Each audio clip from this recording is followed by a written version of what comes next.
como algo que debe impactar las decisiones de política pública, ¿sí? Entonces siempre tenemos ese componente de hacer investigación, pero también hacer todo el análisis de qué implica eso para la política pública y realmente para los ciudadanos. Entonces, en la investigación voy a tratar 3 temas: el problema, el objetivo, la importancia del estudio, la información analizada y los indicadores, y finalmente presento los resultados. Yo hablo un poco rápido, entonces puede que si cualquiera quiere hacer una pregunta me dice. Entonces, ¿cuál es el problema? El problema es la evolución del hombre, ¿sí? Entonces, ¿por qué? Porque hemos evolucionado a unos estilos de vida sedentarios, que ustedes ya me imagino que todos conocen, y también a unas costumbres y una abundancia que nos ha llevado a consumir muchísimos más alimentos de los que antes consumíamos, ¿sí? Y digamos, a producir un desequilibrio, y el tipo de alimentos que consumimos también es diferente. Entonces, pues de aquí falta solamente ir hasta acá, ¿no? Que realmente es donde, o sea, el dibujito que encontré no va hasta aquí, pero yo le agregué el que está acostadito, porque de aquí pasamos muy fácilmente aquí, ¿cierto? Entonces, ese es pues, básicamente el problema. Entonces, las enfermedades cardiovasculares son la principal causa de muerte, ya se mencionó. Causó 57.000 muertes en 2016, 28% de la mortalidad del país, 74% fueron por enfermedad coronaria y lo que llamamos stroke, ¿no? Pero nosotros pusimos aquí la sigla que utilizamos en inglés, pero en realidad es cerebrovascular, ¿no? Es enfermedad cerebrovascular. Las muertes pasaron de 43.000 en 2010 a 50.000. Y en 2007 también se estimó que la morbilidad, o sea que las personas de 30 años, casi el 5% habían tenido al menos un evento, lo cual es inmenso, ¿no? La otra cosa es que las enfermedades cardiovasculares, se dice en el mundo, representan una carga muy grande para los sistemas de salud. ¿Por qué? Pues somos víctimas de nuestro propio invento, porque hemos desarrollado una cantidad de opciones para el tratamiento de estas enfermedades que afortunadamente ha reducido la mortalidad, ¿sí? Entonces, ¿qué pasa con eso? Nosotros tratamos a la persona vive más años, pero siempre buscando un tratamiento que tiene que prolongarle la vida y mantenerlo, digamos, como equilibrado. Entonces, esta tendencia creciente del problema ha llevado a muchas, digamos, al mundo a generar una serie de estrategias para prevenir esa enfermedad. Y dentro de esos, pues ya se mencionó aquí las que hemos hecho aquí en Colombia, no solamente las que se mencionaron hoy, sino muchas más cosas hemos hecho, pero esas son, digamos, como las estrategias principales. Pero adicionalmente se han planteado una serie de estrategias que van por fuera del sector salud, que es en las que, digamos, hay que hacer énfasis, y para ellas necesitamos que se involucren los ministerios no solo de salud, sino también de finanzas y otros sectores, para que podamos llevar a cabo esas estrategias, ¿sí? Entonces, un poco lo que nosotros consideramos es que se necesitan cifras actuales y proyectadas de la enfermedad, ¿sí? Del problema y de la enfermedad para los tomadores de decisiones, y de cuánto cuesta, porque si yo voy a hablar con el de finanzas, pues tengo que hablar en sus términos, ¿cierto? Tengo que decir, estoy invirtiendo hoy todo este dinero, que si hacemos estas intervenciones que cuestan, que es una inversión, vamos a poder ahorrar una porción de eso. Entonces es un poco trabajar en esas cifras, y es el propósito del artículo, básicamente estimar los costos de servicios de salud de estos dos grupos de enfermedades usando una aproximación basada en la persona. Entonces, ¿cuál es la importancia del estudio? Pues básicamente aquí puse 5 cosas que están mencionadas en el artículo, que puede haber otras. Básicamente Colombia es un ejemplo muy importante y relevante para Latinoamérica, porque tiene una cobertura en población de aproximadamente el 95% de su población. Es decir, las barreras económicas, que son una de las principales barreras para los servicios de salud, está, digamos, relativamente superada. Y no digo relativamente porque sabemos que eso no es la única cosa, pero es un factor muy importante. La otra cosa es que el plan de beneficios cubre prácticamente todos los servicios frecuentes que se necesitan, tanto para el diagnóstico como para el tratamiento y digamos, el mantenimiento de las personas con ese tipo de enfermedades. Entonces, esas dos cosas hacen que Colombia es un ejemplo muy relevante para Latinoamérica, o para todos los países que saben que estamos moviéndonos hacia una cobertura universal, que quieran dar una cobertura. La información basada en la persona es como se piensa digamos, cuando uno quiere hacer un presupuesto a nivel nacional, subnacional, o uno quiere pensar que va a tener una estrategia, ya sea de aseguramiento o de capitación de estos riesgos, ¿sí? Ya sea prestadores o aseguradores, en los sistemas de salud, uno siempre piensa, bueno, ¿cómo voy a pagar ese servicio o ese riesgo para que lo asuma el prestador o para que lo asuma el asegurador? Entonces se debe pensar voy a cubrirle todos los riesgos a esa persona y cuánto me va a costar esa persona al año. Y así es como pensamos en presupuesto. Entonces, cuando se hace un abordaje de costos directos, que es simplemente decir, ok, ¿cuánto cuesta la gasa? ¿Cuánto cuesta el antihipertensivo? ¿Cuánto cuesta? Solo estamos mirando un caso, pero no estamos mirando toda la totalidad de los riesgos que hay que cubrirle a esa persona. Entonces, digamos que esa es, digamos, la ventaja de esta aproximación. La otra cosa que es una fortaleza es la fuente y representatividad de los datos. De eso voy a hablar más adelante, pero básicamente pues nosotros no evidenciamos que haya habido estudios aquí en Colombia que tengan, digamos, como una cobertura tan grande de los servicios de salud, y nosotros, pues, digamos, aquí tuvimos acceso a 74%, entre 56% y 54% de la población de régimen contributivo, de la información de todas las atenciones del régimen contributivo. Entonces, digamos que eso también le da, digamos, como una cierta validez a los datos, y digamos que aporta, digamos, a la academia y a los estudios también que tienen que hacerse con estudios económicos. Y por último, hicimos esta diferenciación que es entre cuántos fueron por enfermedad coronaria y cuántos fueron por enfermedad cerebrovascular, que también es muy relevante, y ahorita vamos a ver que los resultados son bien distintos y es bastante interesante. Entonces, bueno, ya pasamos entonces la primera parte y ahora voy a hacer un breve resumen de lo que nosotros analizamos de información y los indicadores que calculamos como metodológicamente. Entonces, en la información analizada, básicamente tuvimos acceso a dos tipos de información. La población afiliada era una base de datos agrupada que tenía una diferenciación por sexo y edad aseguradora, y tenía los días de afiliación por cada uno de los periodos. ¿Por qué esto es relevante?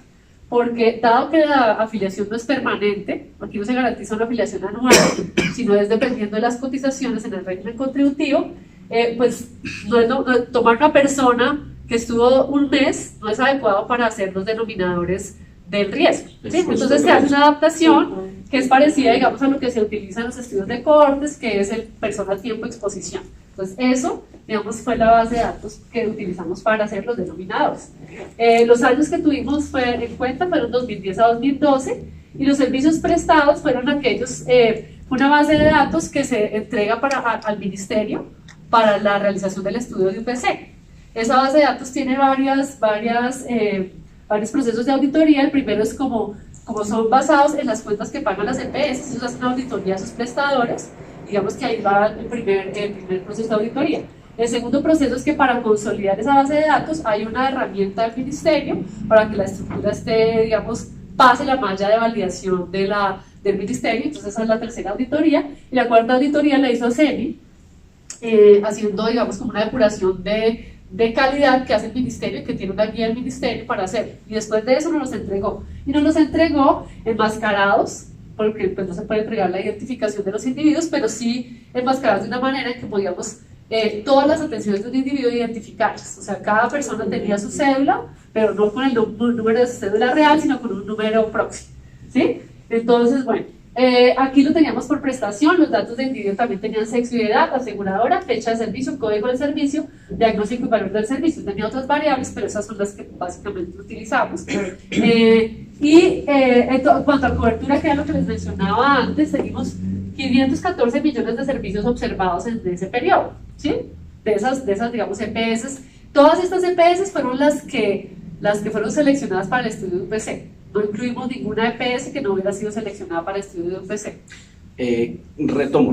Solamente fue población contributiva. Estos son los población contributiva. Entonces, según el año, entre 55.6 y 74.1 de todos los afiliados del régimen contributivo era lo que representaban esas poblaciones o esas EPS escogidas, ¿sí? No es que todos estos servicios sean de cardiovascular, esos son los servicios donde buscamos las atenciones a pacientes que tuvieran alguno de los dos eventos. Entonces, bueno, muy bien, estas son como la descripción. Qué pena que lo dejé en inglés porque eso era muy dispendioso pasarlo. Entonces, y como siempre todos hacemos la presentación en el anterior, entonces Entonces aquí están los códigos CIE-10, que serían el grupo, los que tomamos para este grupo de enfermedad coronaria y este para los de cerebrovasculares. Entonces, bueno, los indicadores que calculamos, pues tenemos dos grandes y otros poquitos que calculamos como adicionales, pero entonces los principales son este, que es la población afiliada. Lo que hicimos con esa población afiliada básicamente es calcular la población expuesta por edad y sexo y lo hicimos de esta manera. Se suman los días compensados en el periodo seguidos por 360, es un ejercicio pues muy aritmético, ¿sí? Lo que llamamos ahí son los afiliados equivalentes. ¿Equivalentes a qué? A los afiliados año expuestos a utilizar servicios, ¿sí? Entonces eso es como muy, o sea, los que sean epidemiólogos es muy parecido a lo de cohortes, pero en general pues aquí se entiende muy fácil cómo se hizo, ¿sí? Entonces cada afiliado que yo pongo en el denominador, asumí, puede que no sea una persona que estuvo 12 meses, pero dos personas que estuvieron 6 meses convertirían mi denominador en una persona que estuvo un año, ¿sí? Okay. En los servicios prestados, ¿qué hicimos? O sea, el proceso fue identificar acción de las personas con al menos uno de los diagnósticos que teníamos en esos códigos, ¿sí? Después hicimos la selección de todas las prestaciones de ese individuo, completas, ¿sí? No solo las que tenían ese diagnóstico. Luego hicimos la sumatoria del costo en cada periodo y finalmente dividimos entre la población expuesta, para este indicador que es el costo año afiliado, ¿sí?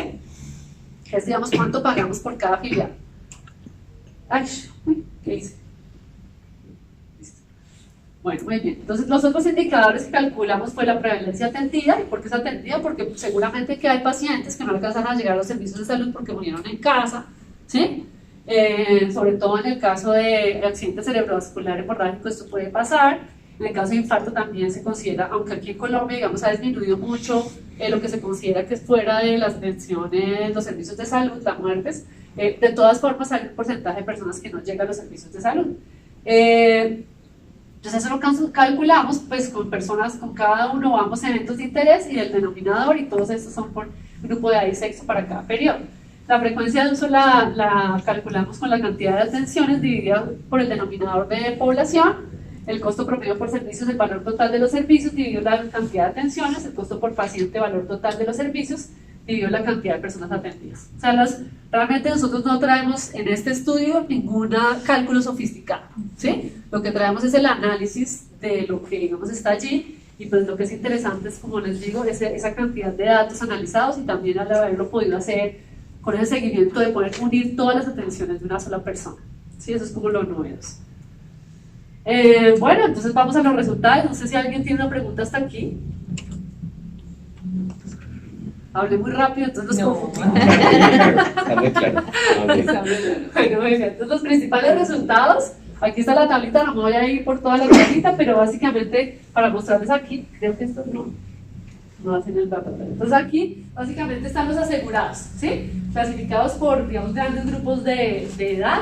Entonces tenemos aquí, esto está por 100.000, entonces aquí fueron 13.880.000, aquí 10.990.000, aquí 111 millones, ¿sí? Para como tener una dimensión de cuánta población estamos diciendo que estuvo expuesta, ¿sí? Entonces, pues, 11 millones es un país, ¿no? O sea, en otros lados... No. Estos son los asegurados.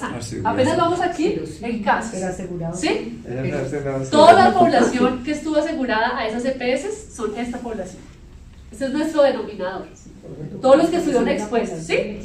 Otra vez, sí. Dime tu pregunta y yo trato de resolverla. ¿11 millones o 111 millones? No, 11 millones porque ya, multiplicas por 100. 11 millones, sí. es decir, Ya. en ese momento en el régimen contributivo, No, ¿sí? ya lo entendí. Sí, ok, perfecto. 11 millones de personas del régimen contributivo. Exacto, se representaban aquí 11 millones del régimen contributivo, aquí 10 millones y aquí 13 millones. En ese momento, sí, eran como, si no estoy mal, 15 o 16 millones los afiliados totales, ahora ya estamos en 22. Sí. Es que lo que distrae es De pronto la coma. La coma. ¿Dónde está la Entonces, coma? Claro, porque está por 100.000. Por la relación que hay. Pues por estar por Entonces está por 100.000. Por 100.000, Por eso sí. es. Entonces, interesante mirar cómo está distribuida. La mayoría de la población está en menores de 30 años, ¿sí? Seguido entre 30 y 40, y aquí obviamente mayores de 60 tenemos un poquitico. Esto es importante porque esto es como, se pone a la inversa cuando vemos la población que tenía cada uno de ellos.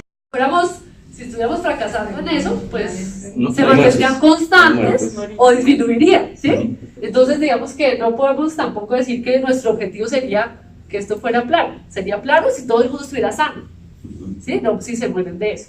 Pues muy bien. Entonces, aquí tenemos que de 56.000 con enfermedad cardiovascular pasamos a 70.000 y de 21.000 con cerebrovascular pasamos a 25.000, ¿sí?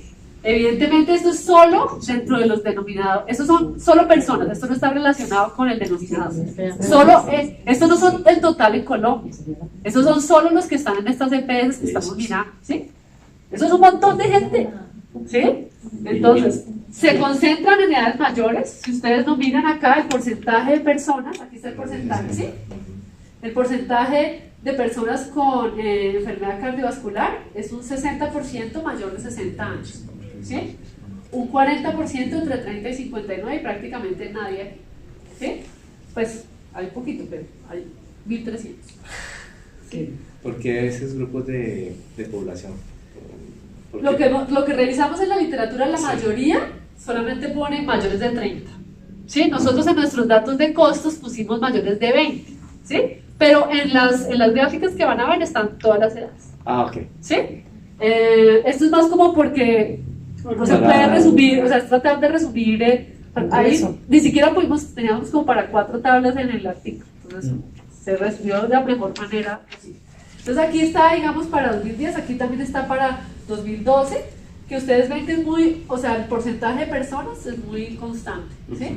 Aquí ustedes ven que está más o menos, estamos hablando de que casi todos están en estos dos grupos de edad, pero aquí es la mayoría, inverso a esto, ¿sí? Entonces, cuando vemos el tema de cerebrovasculares, pues la concentración es parecida, aunque uno pensaba que en cerebrovasculares deberían estar mucho más concentradas, fíjense que no, ¿sí?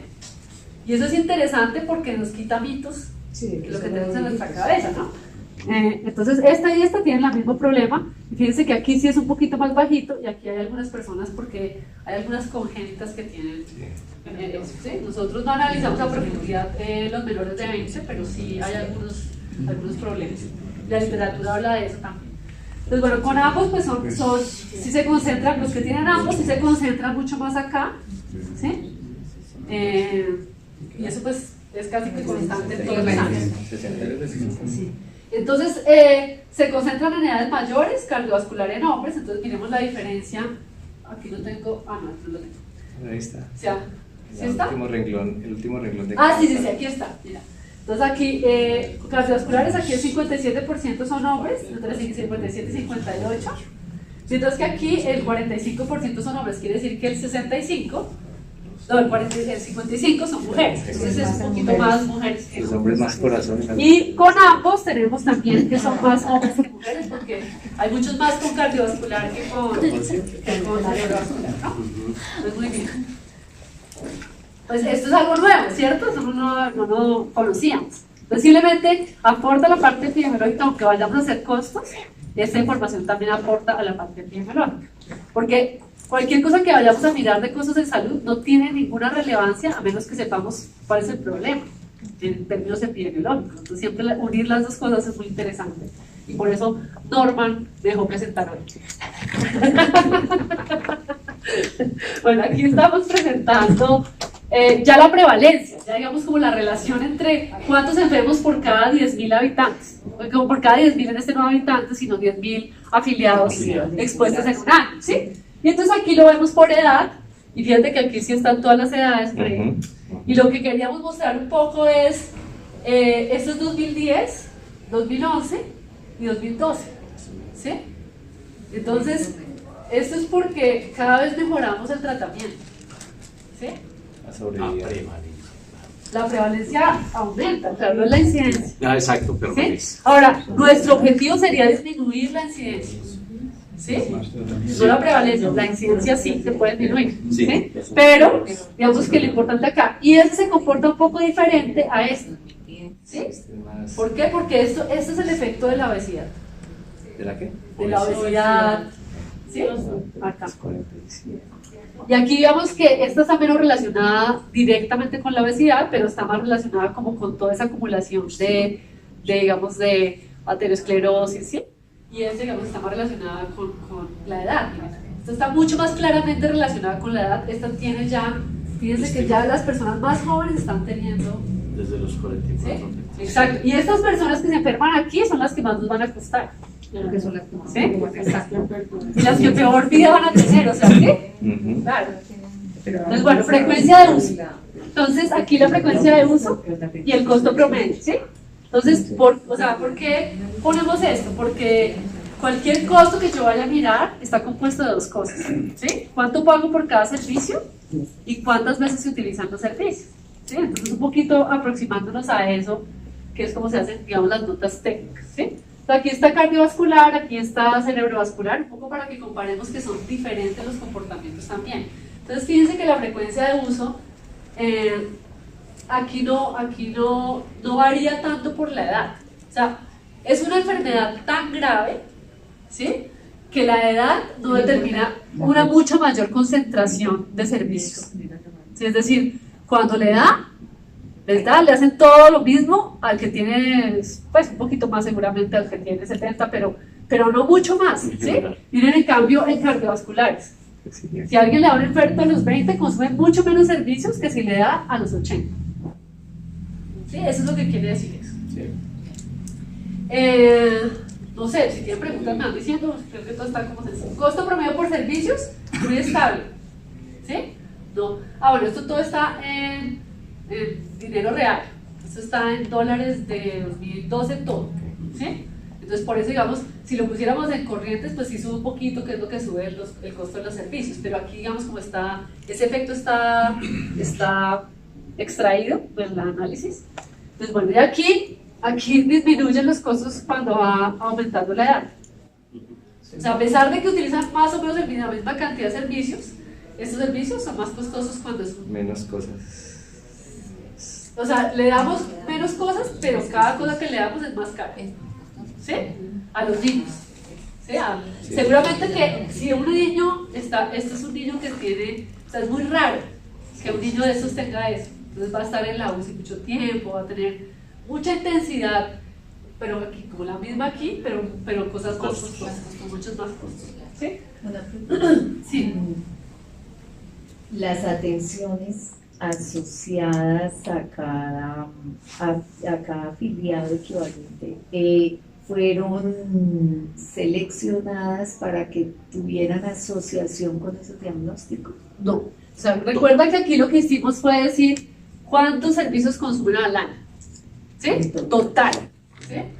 ¿Por qué? Porque esa persona es muy... O sea, con los datos administrativos, si yo discrimino solo los que tienen ese diagnóstico, me va a quedar corto.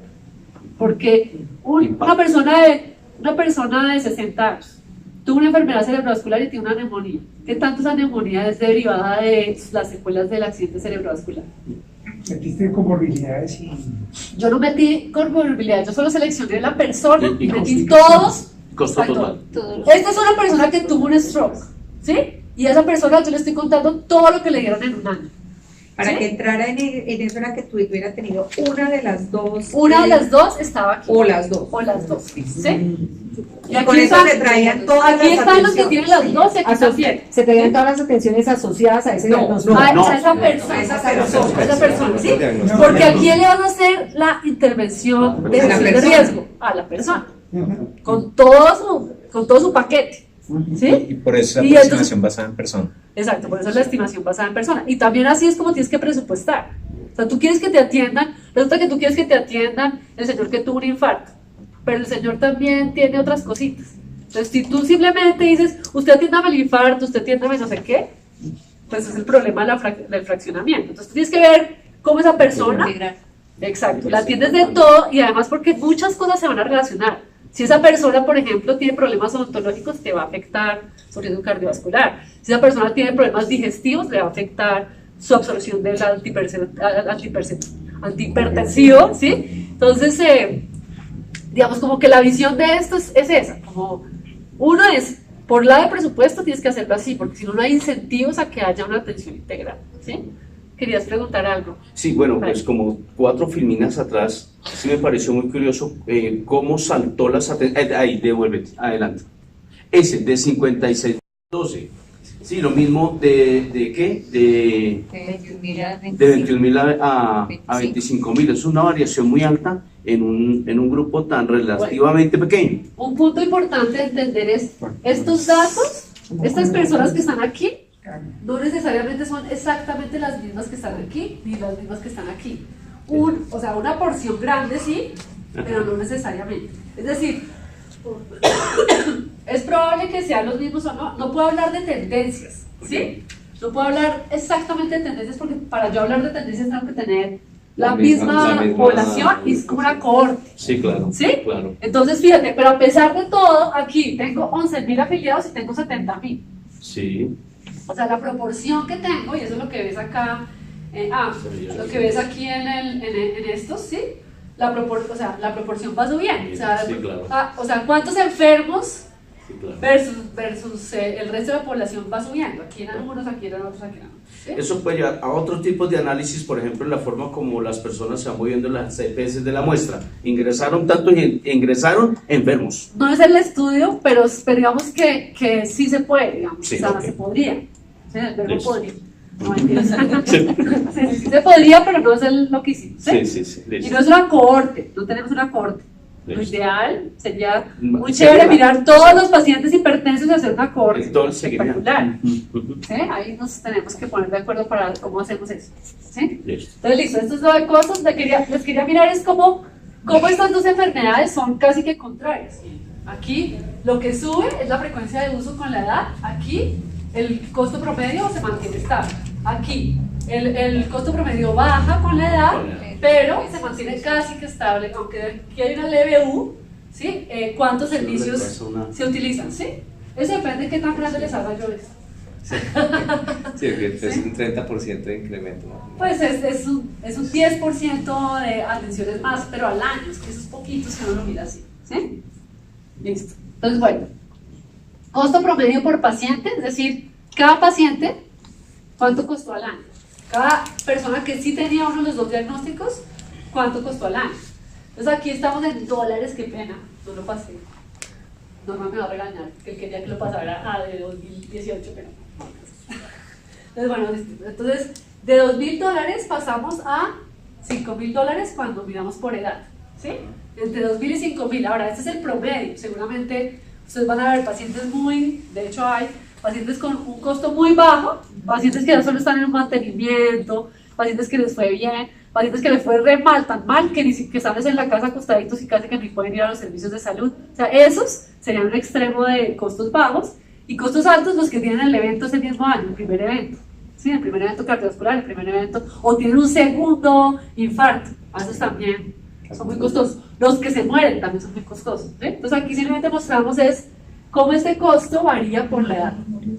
¿Sí? Y aquí fíjense que en este tampoco vemos que el costo varíe.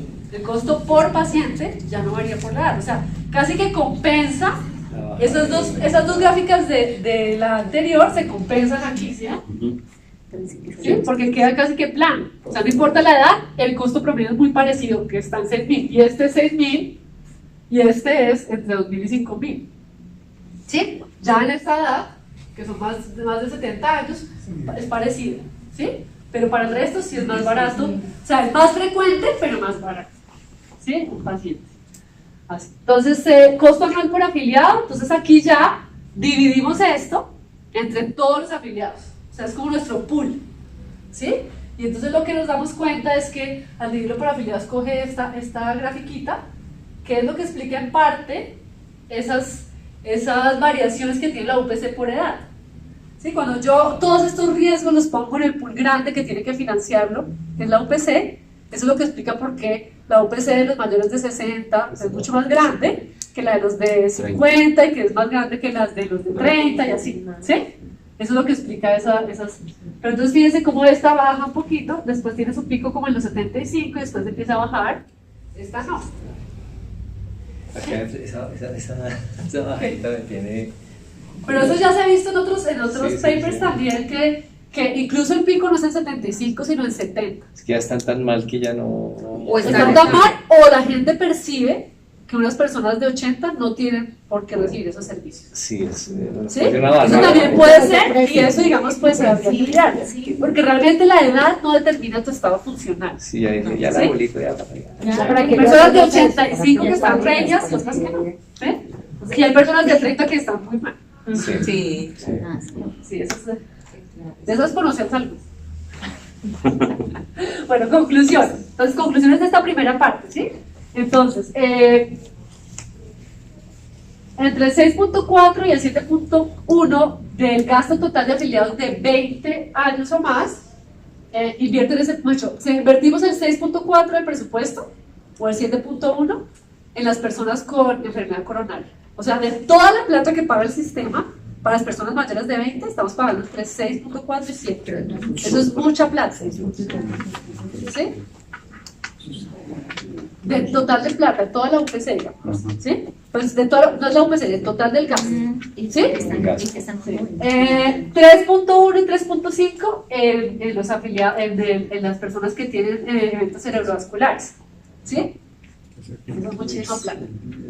Y entre las personas de 20 o más años, las personas que tienen una enfermedad cardiovascular cuestan de 8 a 10 veces más que aquellos que no la padecen al año. ¿Sí? En promedio, ¿no? Y para el caso de cerebrovasculares cuestan de 10 a 16 veces más. O sea, esto tiene una dispersión por los años que miramos, pero 10 y 16 veces más, es brutal, ¿no? Entonces fíjense que aquí puede haber incentivos, ¿sí? A que yo no quiero ese paciente, ojalá ese paciente se me vaya, ¿sí? ¿Por qué? Porque no estamos reconociendo por patología ninguna diferencia. ¿Ok? Estamos pagándole 1 y se gasta 10 por este paciente. ¿De acuerdo? Le estamos pagando 1 y se gasta 16. ¿Ok? Y eso es importante entenderlo porque nosotros tenemos que crear incentivos que sean apropiados para lo que queremos que hagan los aseguradores o cualquier actor del sistema. ¿Sí? Entonces, obvio, lo hubiéramos podido decir sin el estudio. La prevención es crucial, solo que ahora sabemos cuánta plata nos gastamos, ¿sí? Para lograr la sostenibilidad de los sistemas de salud, ¿cierto? Y la manera más efectiva, pues, es la prevención, obviamente, de los casos nuevos, ¿sí? Porque muchas veces hablamos de, obvio que hay que dar una atención adecuada porque hay unas complicaciones, pero eso es marginal frente a ahorrarnos un caso, ¿sí? Y ese es el mensaje que nosotros queremos con este artículo dar a todos los tomadores de decisiones, a los políticos, y por eso Norman va a hablar cuál es el mensaje que va a dar. ¿Ok, ya? Una pregunta, en esas conclusiones, como parte del estudio, no se pudo identificar qué porcentaje de todo ese gasto se invirtió en precisamente promoción de la aplicación. No creo que se pueda identificar porque la base de datos no tiene esa, o sea, Por aquí, nosotros Ese era ya, el gasto, o sea, la llave. ¿qué sucede? Que una consulta puede ser preventiva, pero la consulta tiene un código igual la preventiva que la otra, Sí, no hay. la consulta médica. Y muchas de las atenciones tienen un código igual, según o sea, digamos, es la finalidad en el RITS la que supuestamente nos discrimina y eso no está disponible ahí. Entonces, digamos que sería como un salto ahí un poquito difícil de hacer con esta base de datos. Se podría con RIPS intentar hacer algo así. Entonces, bueno, como mencionaba Sandra, este es el lado desde la atención. Esto nos cuesta si lo recibe el sistema de salud y aquí le hacemos todo el proceso. Los costos son altos, sí, si lo miramos en términos absolutos, si lo miramos en términos relativos, traído a pesos de hoy, es decir, a pesos colombianos 2018, estamos hablando de, en el caso de enfermedad coronaria, de infarto, de CHD, de alrededor de 10 millones de pesos en promedio. De nuevo, esto viene de microdatos, así que hay toda una distribución, pero el promedio de esa distribución es 10 millones de pesos por año, que es alto. Y en el caso de stroke es de 16 millones de pesos. Eso es lo que cuesta ese camino, ¿sí? Es como vale, ese es un camino, pero hay otro camino, ¿sí? Como hay una esperanza. Y es como, pues, ¿cómo hacemos para...? Hay una opción más barata y esa opción, pues, es la prevención. Entonces, ¿qué acciones de salud pública se pueden llevar a cabo? Un poco para frenar esto y como qué podemos comprar como sociedad que sea más barato que esto que es carísimo. Entonces hicimos un ejercicio como de revisar criterios. Pues primero, pues factibilidad de mediano plazo, 2022, que sea eficiente, que sea efectivo, que esté basada en evidencia, no simplemente como ideas abiertas, lluvia de ideas, no, sino basada en evidencia, qué es lo mejor que nos da la evidencia científica a lo largo del mundo. Y la otra cosa es el sentido de urgencia, porque va a ser muy caro en términos de vidas, es capital humano, y en términos de recursos, no hacer nada. Y con dos retos por delante: uno es el plan decenal pública, el plan decenal de salud pública, que hay que construir uno nuevo a partir de 2021, es decir, ya estamos llegando al final de ese periodo. Y el otro reto es el objetivo de desarrollo sostenible, que si bien es un horizonte de tiempo un poco más largo, nos da hasta 2030, pues son retos grandes en mortalidad evitable y bueno, todos los objetivos que tenemos de salud. Entonces, ¿qué hacer? Detrás de estas dos desenlaces que estamos hablando acá, o en general de las enfermedades no transmisibles, estas dos son uno de los 4 componentes claves de las no transmisibles. Los otros son cánceres, que también comparten estos factores de riesgo. Lo otro es diabetes y lo otro es COPD, el EPOC. Esas son como las 4 grandes, pues hay más, pero esas son las. Entonces, como ¿qué hay detrás de estas? Una última que puso la OMS, la quinta salud mental, con un quinto factor de riesgo, que es ambiente. Entonces pensemos como, ¿qué alternativa hay? ¿Qué otro camino hay que sea barato? Primero, en el caso de tabaquismo, impuestos al cigarrillo en Colombia son demasiado baratos, tanto comparados con arriba como con eso. Si hiciéramos eso, por cigarrillo mueren 88 personas al día. Si hiciéramos eso, esa cifra se puede bajar significativamente, pero además son medidas redistributivas, es decir, promueven equidad de ingresos. No, un paréntesis ahí, ya que estás en cigarrillo. Mira el efecto del cigarrillo y la ley antitabaco. Desde, pues, le grabaron, etcétera, y volvió a dispararse el contrabando. Y es lo que estamos leyendo en estos días: capturas de mucho tabaco. Entonces, ¿cómo cambiarle o cómo incidir en las personas? Para el tema. ¿Sí? Bueno, me alegra que haya hecho la pregunta, digamos, tenemos espacio. Le preguntaron al que por lo siguiente. Nosotros, junto con la Fundación NASH en Colombia, con financiación de American Cancer Society y de Cancer Research UK, llevamos a cabo la primera medición de contrabando de cigarrillos independiente de Colombia, porque las cifras que todos ustedes, y de hecho que toda la población está escuchando en los medios afuera en estos días, son cifras que produce la industria, con un estudio que hace Inbamer, con los sesgos que tiene la industria para medir eso. La industria en este momento está hablando de el 30% de contrabando de cigarrillos. Nuestra medición independiente con todo el rigor científico de eso, con una muestra estadísticamente representativa en los principales mercados donde hay fumadores, a nosotros antes del impuesto nos da 3.5%, después del impuesto 6%. Primera cosa. Ahora, no es como... Okay. Sí, y ahí quiero aclarar varias cosas. Una cosa es evidencia científica y otra cosa es pseudoevidencia, porque todo el mundo tiene estudios para decir de todo. Sí. Y con estudios para decir de todo, entre más poder yo tenga para salir a medios, pues más puedo crear opinión pública, aún en personas técnicas como ustedes, y no tenés. Nuestro estudio está publicado en Tobacco Control. Tobacco Control es una revista de cuartil 1 en salud pública y es la mejor revista científica del mundo en control del tabaquismo. Ese lo publicamos en 2017. Hace 2 semanas nos notificaron la aceptación del estudio para 2018, es decir, en donde sale la cifra después del cigarrillo, que es la del 6%. Hace 2 semanas que estábamos en Tailandia en la conferencia de PIMAC, que es una conferencia mundial de salud pública, el Banco Mundial lanzó un libro con un análisis de casos con cerca de 15 países, país por país, sobre contrabando de cigarrillos en el marco de acciones de salud pública. Y ahí nosotros, Norman Maldonado y Blanca Llorente, escribieron el capítulo de Colombia. Esa es la mejor evidencia científica disponible. Okay. Ahora, ¿qué pasa? ¿Por qué la industria hace eso? Y con esto cierro lo de tabaquismo. Porque la industria también participa en comercio ilícito, activamente, es decir, ese es un canal de distribución y eso no es como teoría de conspiración de norma, no, también está publicado en evidencia científica.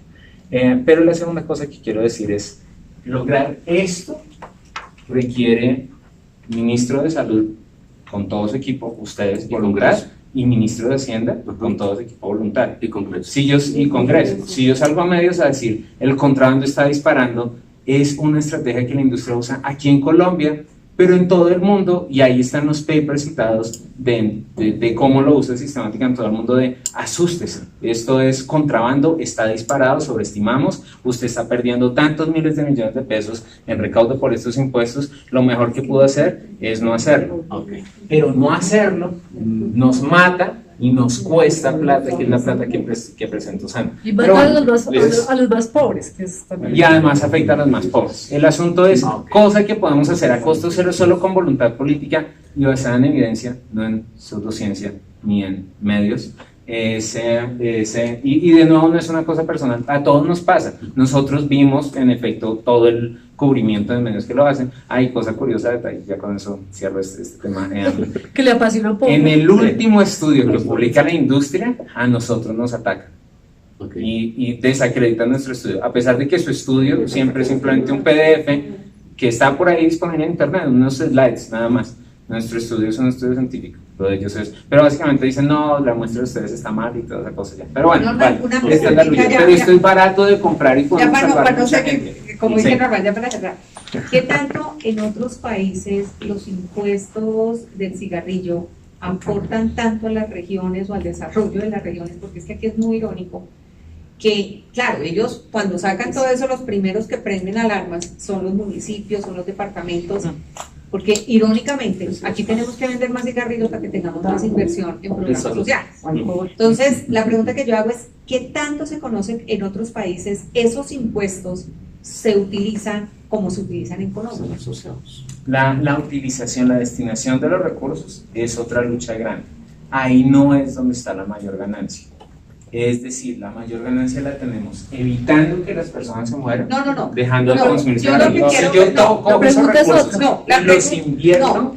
La pregunta es, cuando se viene la industria, ellos saben que va a asustar a toda la comunidad y sobre todo a los sitios donde llegan los impuestos, los impuestos que a ellos les cobran, ¿dónde llegan? Son locales. Son locales. Entonces, claro, ellos empiezan y esos locales van a empezar a decir, ¿cómo así? Los locales son los gobernadores y los alcaldes. Exacto. Entonces, yo lo que pregunto es, ¿qué tanto en otros, cómo es la experiencia en otros países de esa inversión que se hace de esos impuestos a nivel local? ¿O qué pasa con los impuestos? La destinación generalmente se hace a ministerios de finanzas. Es decir, allá quedan y ahí se reparte destinación específica a sector salud. Es algo raro, aunque nosotros lo tenemos en particular con la subida. Y la desagregación entre territorios, eso sí es lo más raro del mundo y eso sí es como fenómeno único nuestro. Y la segunda cosa que debo decir, también pues para saltar los otros factores de riesgo, es aquí el Estado colombiano no sabe cuántos cigarrillos vende. Esa es información que le da la industria, con todas las manipulaciones que puedan surgir de ahí. Entonces hay muchas cosas que podemos hacer que son a costo cero, como por ejemplo esto, solamente voluntad política y mover la iniciativa para él. Pero bueno, también por supuesto hay algún problema de comercio ilícito, ahí simplemente hay que ratificar e implementar el protocolo de comercio ilícito con sistemas de tracking and tracing, hay que regular nuevos dispositivos que son una alerta grandísima porque se están expandiendo y la industria, digamos, es el camino que encuentra la industria para saltarse la regulación que hemos logrado hasta ahora y no estamos haciendo gran cosa.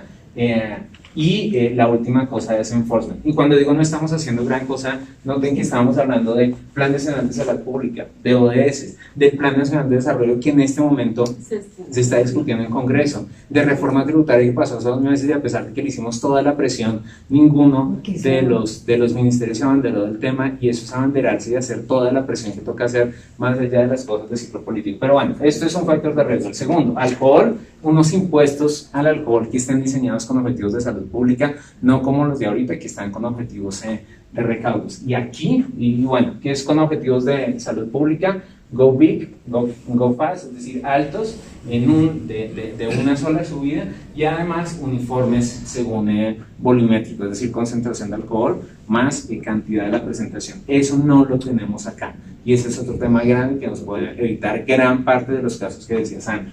La segunda cosa es en publicidad, promoción, patrocinio. Ahí podemos avanzar en colocarle regulación a eso, que en este momento no lo tenemos regulado. En términos de dieta, impuestos a alimentos no saludables, uno de esos es bebidas azucaradas, aunque cabe aclarar que el efecto en bebidas azucaradas no va a tener un impacto gigante.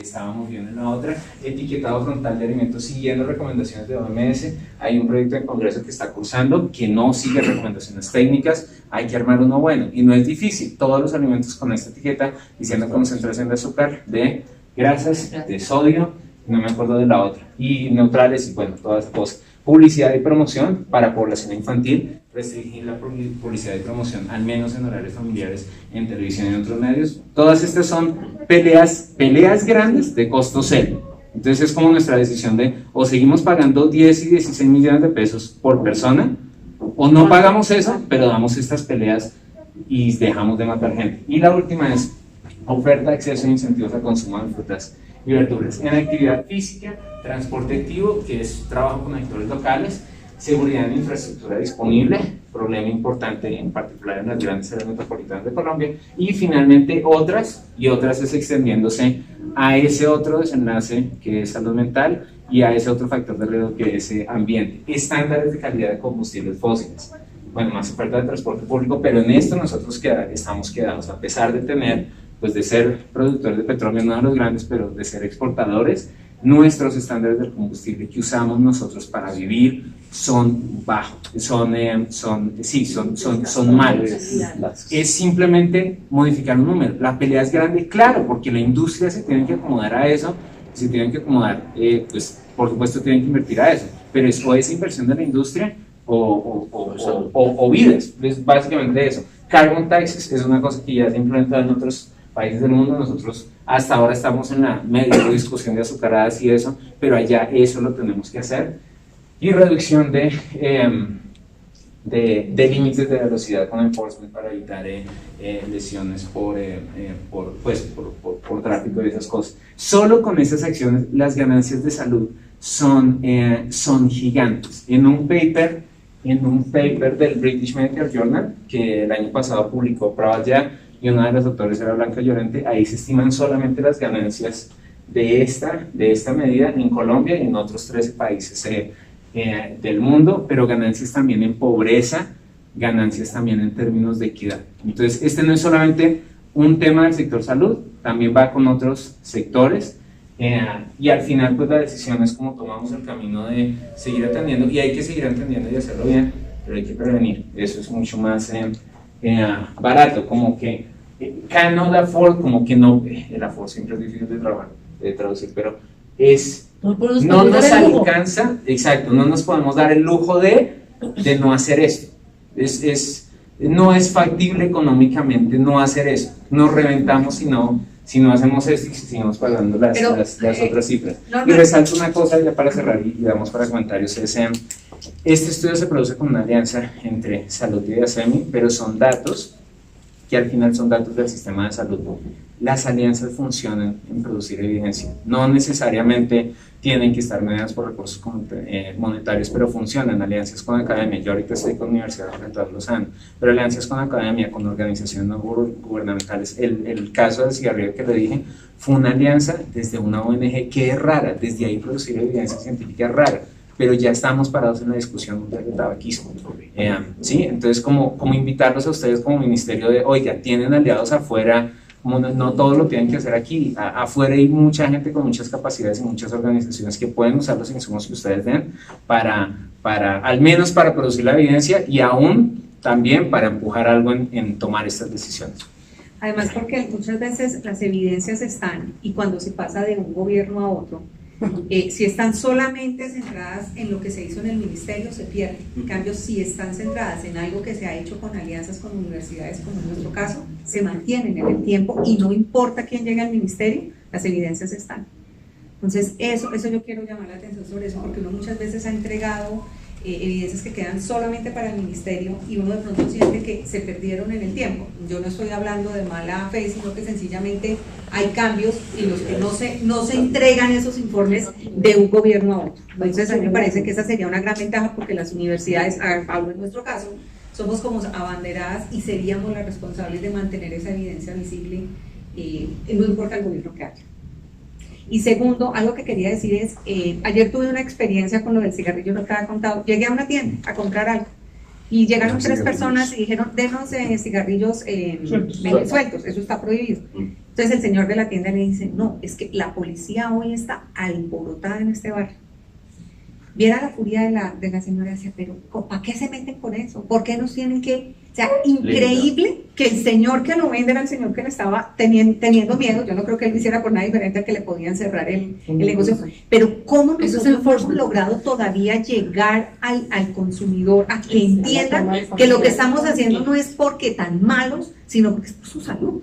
Me impactó mucho porque se veían personas bien y yo decía... furioso, yo casi le pega al tendero porque no le quiso vender un cigarrillo y el señor escasamente le decía era porque le podía cerrar el negocio. Yo le daría la vuelta al argumento. Eso muestra que lo que hacemos, si hacemos esto, va a ser efectivo, ¿sí? Como que va a funcionar. Una persona así no se pone brava si el médico le dice como, oiga, debe de fumar, no va a tener esa reacción. Se pone así es porque en efecto funciona y le restringe el consumo y le estamos extendiendo. Pero hay que hacerlo y no lo estamos haciendo, nos estamos quedando cortos en muchas cosas. Vea esas dos lecturas. Está la lectura del efecto de la negación o no poder tener el acceso del otro. Pero otro que nos ha afectado, a pesar de estar la norma y a pesar de estar todo, es la exacerbación de las decisiones individuales y los derechos. Déjeme que yo soy el que me quiero matar, véndame. Pero ahí debería haber entonces algo diferente que le cobraran a esas personas que después terminan con cáncer, no sé, porque dice uno, si yo tuve la valentía de decir yo me fumo los cigarrillos que quiera, ¿por qué el sistema que tiene unos recursos limitados va a tener que entrar a darle todo o hacerle prima diferencial por estilo de vida, una cosa así? Algo.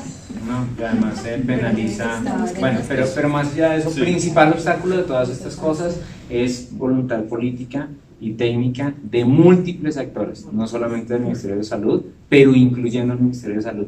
Eso necesitamos hacerlo. Si pasamos estos 4 años sin hacerlo, estamos llevados, esta vaina se ¿vale? ¿Qué otros elementos intersectoriales se pueden proponer? Es que estaba escuchando ahorita y uno se va volviendo viejo en la medida que comienza a escuchar que todo está patas arriba, que la gente no respeta, que X, que Y, que Z, y el tema de la futura generación, ¿qué? Porque ya los que tenemos la arteriosclerosis ahí en la placa, pues sí, esperar que no crezca más. Pero el tema de ejercicio, el tema de consumo de los adolescentes, ese tipo de cosas, creo que también serían espacios que, o sea, sí, sector salud, sí, prestación de salud, hay que hacer, estamos recibiendo el golpe, perfecto. Creo que una primera asunto es lo que plantean aquí, la pregunta que hacía el compañero ahorita, bueno, ¿y promoción y prevención qué? Pues hemos estado en el sector, creo que más de uno hemos estado, o sea, uno rotando como el momento en el que está uno o al frente o a la retaguardia o al lado. Pero el tema de promoción y prevención, que es algo sectorial, por ejemplo, que no depende de promoción y prevención, ¿qué? O sea, ¿qué estamos haciendo con ese recurso? Y todos los años, y ahorita está en discusión por ahí el tema de los beneficios, las otras cosas, que pudiéramos de pronto avanzar en esa parte intrasectorial de promoción y prevención, lo que nos compete, digamos, que por lo menos puede ser de corto plazo, digamos, ¿sí? Esa es de corto plazo y no requiere tanta voluntad, sino está dado los mecanismos. Y sí, y hay que trabajar el resto de cosas de la intersectorialidad, pero por ejemplo a nivel, ¿qué estamos haciendo en promoción y prevención y qué pudiéramos proponer en promoción y prevención que no fuera más de cumplir las metas? Porque yo ya me cansé tantos años de ver que hacíamos y hicimos y montamos y cantamos y le mandan una cantidad de información de promoción y prevención y no, bueno, y el resultado de eso, ¿qué? Igual siguen fumando, igual siguen sin hacer ejercicio, igual, entonces Por eso hay que combinar con efectividad las medidas primero y segundo apartar las medidas que son de gestión de riesgo individual o comunitario, donde se gastan recursos de intervención y requieren presupuesto a cosas que no requieren presupuesto. Sí, hay como que arrancar de las del mayor impacto a menos impacto. Estas no requieren presupuesto. Hay que empujarlas y después de eso por supuesto que hay que trabajar en el presupuesto y luego de eso también hay que trabajar en la atención, pero hay que ir como de lo que menos me cuesta y es más efectivo a lo otro, en en ese orden, y eso sí es como una alerta. Y claro, el llamado DNP se tiene que meter, y se tiene que meter el Ministerio de Finanzas, se tiene que meter eventualmente el Ministerio de Vivienda, si queremos meter con el POC, con cocina de leña, ambiente para las regulaciones de esta cosa. Hay que hacerlo, pero es que no es meterse con, necesitamos una partida presupuestal de 1 billón de pesos, no, es meterse de ministro, lidera esa vaina, con nosotros 2 ministros, en Congreso pasa, fin, hecho, se llama. Pero bueno, eso era todo. Mil gracias por el espacio. Gracias. Pues que este es un espacio para encuentros y para, digamos, llegar a ciertas conclusiones que son muy relevantes y reafirmar la importancia de la toma de decisiones basadas en la evidencia. Entonces, muchas gracias, Norma. Fantástico. Y, bueno, para recordarles, las memorias de este seminario estarán disponibles próximamente. Pueden consultarlas en la página del Ministerio, y si también quieren consultar memorias anteriores de otros temas que hemos tenido acá también, de, por ejemplo, impuestos al cigarrillo, también tuvimos en algún momento un seminario, también pueden ser consultados. ¿En qué entramos? Entras por la página principal, por la de Mi Salud, entras a donde dice Ministro, luego entras a donde dice Direccionamiento. Direccionamiento estratégico. Ministro de Direccionamiento Estratégico. Y ahí es parte de Acá. Ministerio, Direccionamiento Estratégico.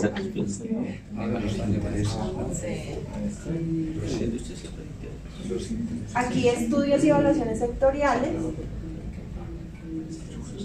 Y aquí encontramos Ahí diálogos están en todos. salud.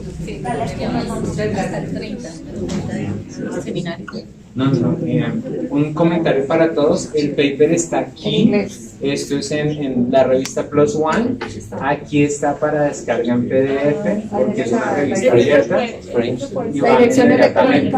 ¿Sí? Y la otra cosa es, sí, entonces ahí está el paper y está como todos los. La presentación está en link. La presentación está aquí. Sí, también acá en la página del Ministerio, en Diálogos en Salud. Ustedes acá pueden consultar, vean, allá está el año 2016 de los seminarios, 2017. Este año, entonces aquí vamos a actualizar, este es 2018, vamos ahorita con 2019, entonces ustedes aquí van a encontrar las memorias. Ahí se va a encontrar el link, ahí se va a encontrar un resumen del seminario, se va a encontrar la presentación, entonces ahí pueden encontrar de todos los temas. Por ejemplo, vean, Norman el año pasado nos acompañó con esta encuesta de género. Ahí fue cuando lo dejó hablar. Solo aparece eso. Y un detalle para el argumento de cigarrillo. Dice, en Colombia, esta es la publicación de Tobacco Control, Es que que es esta, y esa básicamente muestra que todo lo que nos dicen en los medios de ese tema aquí en Colombia es mentira, pero que eso también pasa en otros países. Del Banco Mundial.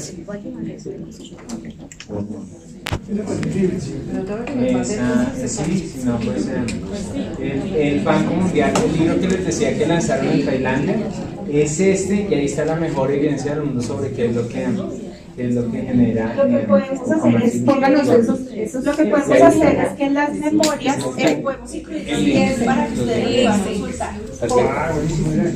Perfecto.